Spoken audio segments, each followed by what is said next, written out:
Former UN weapons inspector Scott Ritter paints a chilling picture of global politics. In a recent interview, he dropped a bombshell.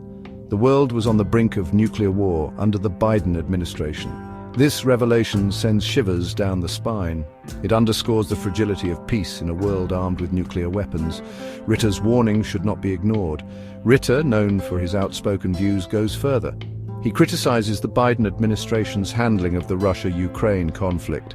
He calls their approach reckless. He accuses them of failing to understand Russia's perspective. Ritter argues that this lack of communication and empathy brought us to the precipice of nuclear annihilation.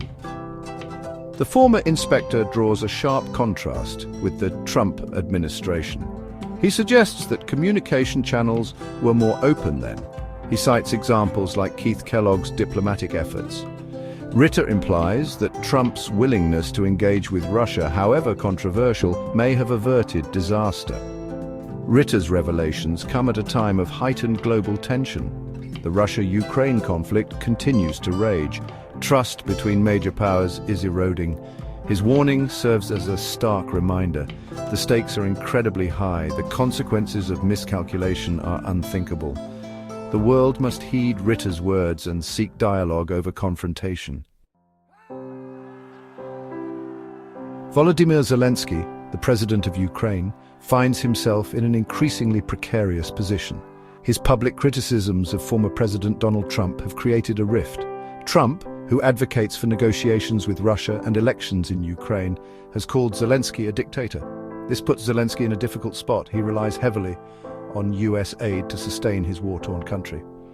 Experts estimate that Ukraine can only survive for 2 months without American support. This dependence on US aid weakens Zelensky's hand. It limits his ability to maneuver on the international stage. His influence over Western leaders seems to be waning.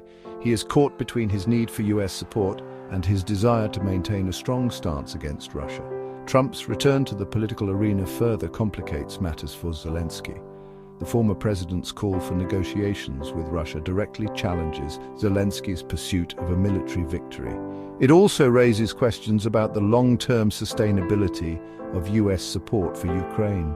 Zelensky's situation highlights the complexities of the Ukrainian conflict. It's not just a battleground between Russia and Ukraine. It is also a stage for a high-stakes geopolitical game. In this game, Zelensky is a key player, but his fate is ultimately tied to the decisions of global superpowers. Donald Trump's stance on Russia has long been a subject of intense debate. His recent statements suggest a significant shift in approach compared to the Biden administration. Trump's willingness to negotiate with Russia, a stark contrast to the current administration's brinkmanship, raises eyebrows. He seems to be breaking with the prevailing Russophobia within the US establishment. This apparent shift aligns with Trump's previous rhetoric on Russia. He has repeatedly expressed his desire for better relations with Moscow. He has questioned the wisdom of NATO expansion, a move that has angered Russia. Trump's approach, while controversial, stems from his America First philosophy. Trump's critics argue that his approach to Russia is naive and dangerous. They point to Russia's annexation of Crimea and its interference in the 2016 US election as evidence of its malign intentions. They fear that Trump's willingness to engage with Putin will embolden the Russian leader. Despite the criticism, Trump's stance on Russia resonates with a segment of the American public. These voters are tired of endless wars and foreign entanglements. They believe that the US should focus on its own problems. Trump's approach, however flawed, offers a different path forward. Whether this path leads to peace or further conflict remains to be seen. The global order is in flux. The unipolar moment, with the United States as the sole superpower, is fading. New centers of power are emerging, challenging the established hierarchy. Scott Ritter, in his recent interview, points to this shifting landscape. He highlights the rise of BRICS, Brazil, Russia, India, China, and South Africa, as a sign of the times. These countries, with their vast populations and growing economies, are asserting themselves on the world stage.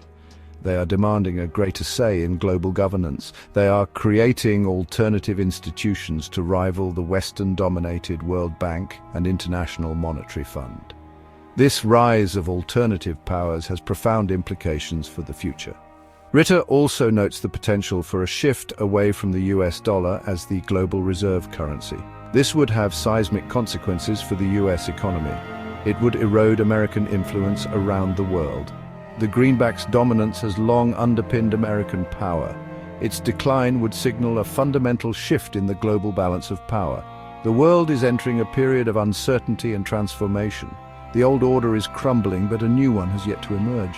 The rise of alternative powers, the decline of US hegemony, and the shifting geopolitical landscape all point to a future full of both challenges and opportunities.